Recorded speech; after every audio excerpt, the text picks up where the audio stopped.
Halo kakak semuanya, ketemu lagi bersama saya Ari.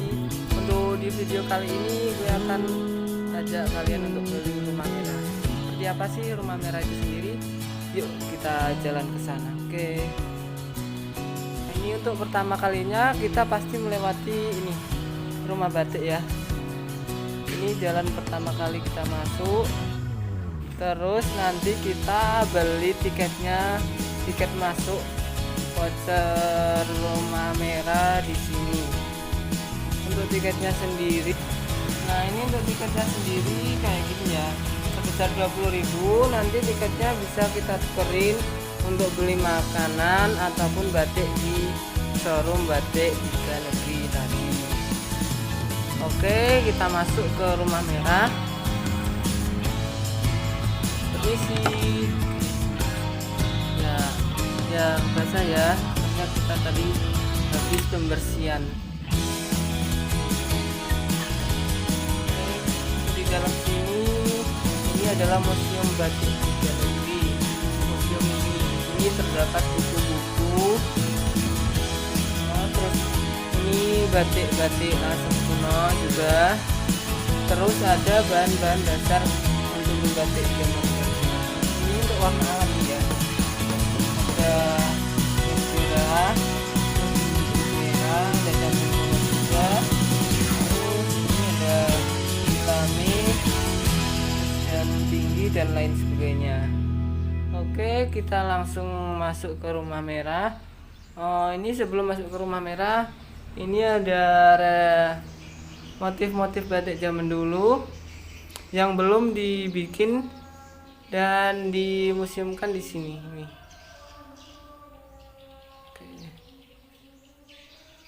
Oke.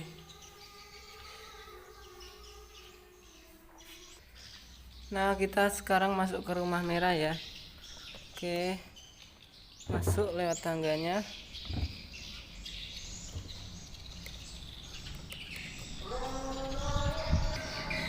Nah, rumah merah ini sendiri kenapa dicat warna merah?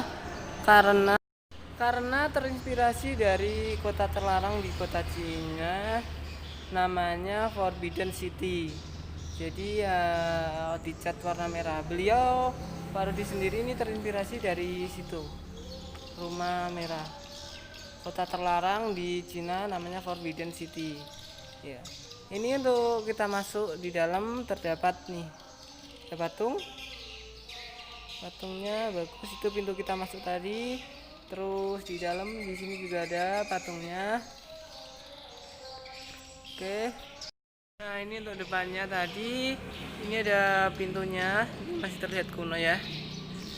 Untuk rumah ini sendiri itu dibangun dari tahun 1860. Udah cukup lama ya, 200 tahunan, hampir 200 tahunan. Untuk rumah ini dulu itu sudah pindah ke 3 pemilik. Jadi untuk pemilik pertama itu dipakai sebagai rumah tinggal biasa sampai di tahun 1970-an itu, karena di sini dijual, karena di sini dulu itu banyak pencurian sarang walet. Jadi dulu itu yang punya rumah ini punya inisiatif untuk melarikan diri dari ini. Dia pergi jauh dan rumahnya dijual, kayak seperti pergi jauh, rumahnya dijual, terus dibeli lagi pada tahun 1970-an. Ini dibeli oleh bangsawan dari Semarang. Terus rumah ini dijadikan sebagai sarang burung walet. Untuk altar-altarnya ini, yang atas ini masih nih, ini adalah bekas sarang walet, atau yang dalam bisa kita lihat. Nah, nih, ini bekas sarang walet ya. Oke. Terus untuk setelah itu di tahun 2010 kan ini sarang walet kan anjlok. Terus pemilik rumah ini menjualnya lagi, dijual dan dibeli oleh Pak Rudi Hartono untuk pemilik yang sekarang, dibukar lagi dijadikan sebagai homestay dan rumah kuno. Ini untuk dalamnya, di dalamnya kita bisa lihat ada barongsai dan juga ini patung Kuan Kong ya. Ini kita juga bisa lihat kamar-kamarnya untuk homestaynya. Nih kita lihat bisa ya, ini kamarnya. Ini kita baru pembersihan ya, jadi terlihat kayak gini, belum display ini. Nah ini untuk kamar mandinya tuh, keren.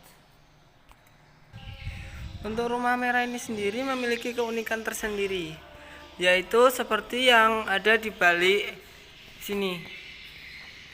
Di balik patung tadi terdapat sebuah almari besar, tetapi ini bukan almari ya, melainkan ini adalah loteng, adalah tangga untuk naik ke atas loteng. Nih kita bisa masuk, bisa lihat sini. Fungsinya dulu tangga ini dibangun, dipakai untuk penyimpanan gerabah atau beras gitu ya. Karena dulu di zaman Belanda banyak warga Cina ini, karena dulu di zaman Belanda banyak warga Cina yang dirampas untuk pas stok makanannya. Jadi untuk mengelabui Belanda, warga Tionghoa menyembunyikan stok makanannya di dalam ini, di atas ini. Oke.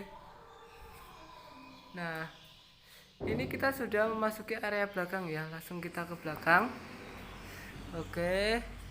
Untuk di area belakang kita menemukan halaman yang sangat luas. Seperti di sini, pojokan situ ada kamar mandi, terus di sini ada banyak bunga-bunga dan ini pot lagi.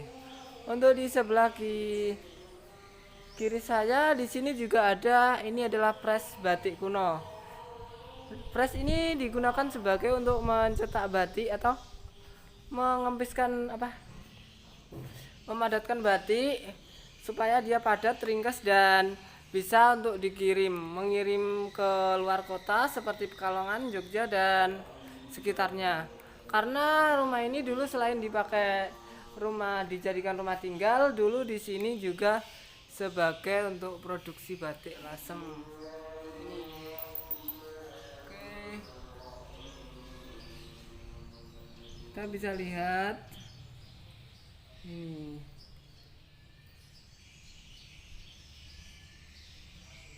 Ini pres batik lasem. Untuk umurnya kira-kira berumur sekitar sama pembangunan rumah ini ya. Kurang lebih ya beda-beda dikit lah. Oke. Yuk kita lanjut lagi, kita jalan-jalan ke sebelah sana. Nah, ini untuk halaman luarnya sama.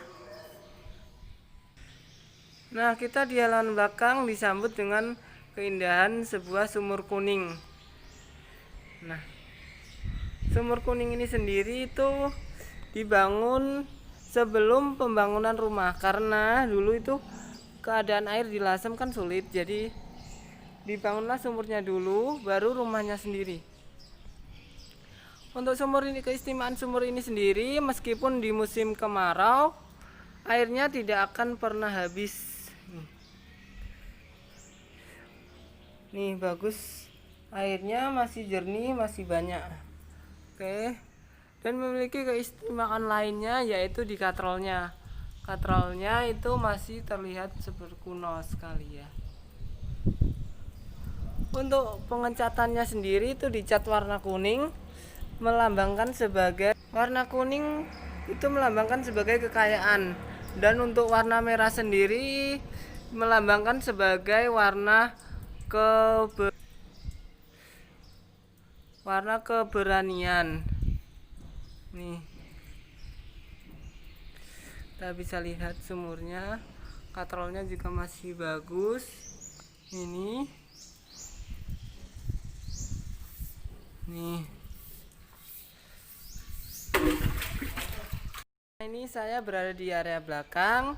Seperti biasanya kita ada juga ini lingkaran, ini gerbang menuju ke samping juga. Tapi kita ke depan dulu lagi.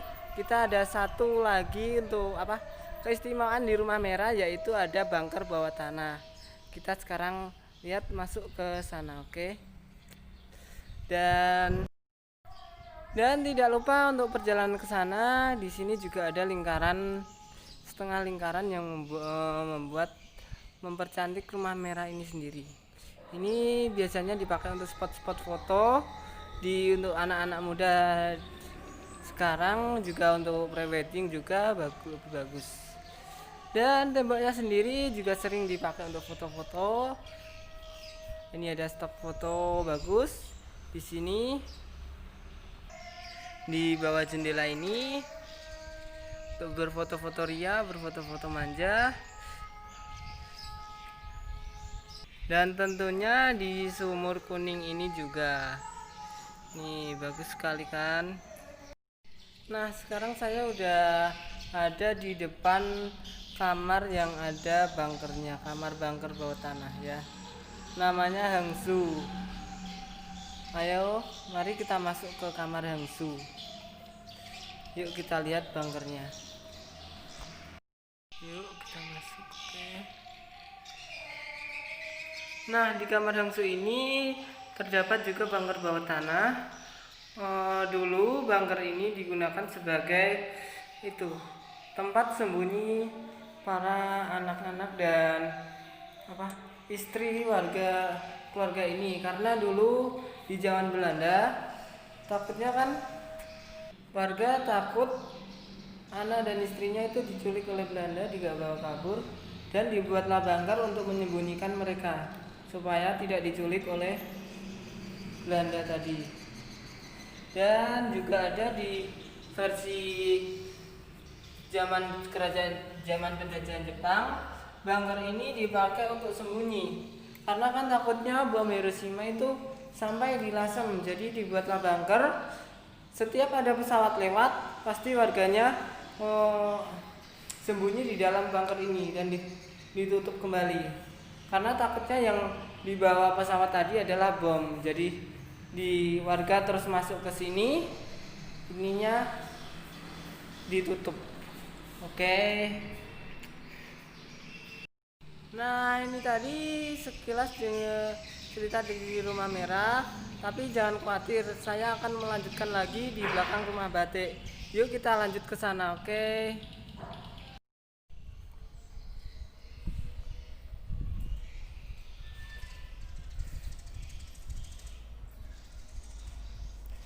Nah, ini untuk bagian belakangnya tadi di Rumah Merah.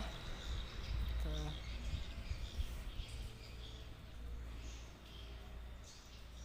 Bagus sekali bukan? Tuh di sini. Dan sekarang kita masuk ke Omah Batik. Belakang Rumah Batik sendiri. Kalau belakang Rumah Batik ini sendiri, ini dulunya dipakai sebagai untuk jualan kue tenongan, dan juga selain kue tenongan di sini juga untuk pengrajin batik Lasem. Batik pertama kali yaitu batik Coana Coa. Untuk peninggalannya di sini masih ada cerobongnya ya. Nih di belakang saya masih ada cerobong. Ini dulu dipakai untuk mengukus kue. Ya, kue tenongan itu sendiri. Dan juga di sebelah sini ini adalah untuk membatik lasem, batik lasem ya. Ini untuk nyelup, untuk ngorot dan sebagainya. Terus di sini ini adalah untuk mengorot. Dan ini untuk mewarna, untuk ngasih warna batik. Dan tungkunya ini sendiri, yang ini sendiri tadi adalah untuk merebus airnya sendiri dan membuat kue, mengukus kue tenongan tadi. Dan ini area belakang ini, nah di sini itu dulu untuk jemur ya, seperti kalau sekarang kan dialihfungsikan ya sebagai untuk jemur peralatan di sini juga. Ini saya masuk ke halaman belakangnya sendiri. Nah, halaman belakangnya sangat luas. Kalau sekarang untuk halaman ininya belakangnya sekarang dipakai untuk meeting room dan dipakai untuk meeting dan juga untuk breakfast untuk di atasnya sana sendiri. Untuk breakfast bisa juga untuk meeting. Terus di belakang saya sini ini adalah sebuah peninggalan di rumah ini sendiri, yang rumah ini sendiri berumur 1870-an. Di sini masih ada kursi-kursinya, masih ada TV antik, dan juga di sini juga terdapat kamar noni zaman dulu, noni Cina zaman Belanda dulu. Nah, ini dia.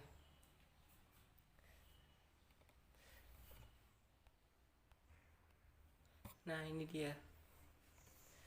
Ini kamarnya. Bagus bukan? Nah. Untuk kamar noni sendiri kenapa ditaruh belakang, nggak ditaruh di rumah tengah? Karena dulu di zaman Belanda untuk putri-putri di warga Cina sendiri itu takutnya mereka dibawa oleh Belanda tadi, diculik. Jadi setiap gadis di keluarga Cina ini kamarnya ditaruh belakang. Soalnya kalau ditaruh belakang karena untuk mengelabui Belanda tadi supaya tidak diculik oleh Belanda. Oke. Nah, ini saya di area depannya. Di depannya, nah, sama seperti yang tadi, cuma di sini bedanya pintunya cuma satu yang dibuka. Terus di sini kamarnya terdapat ini.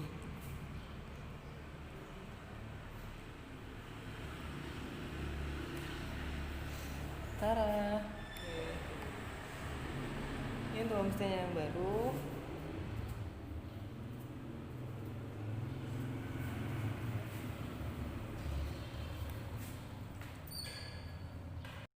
Untuk kamarnya kurang lebih sama yang seperti yang di rumah merah tadi.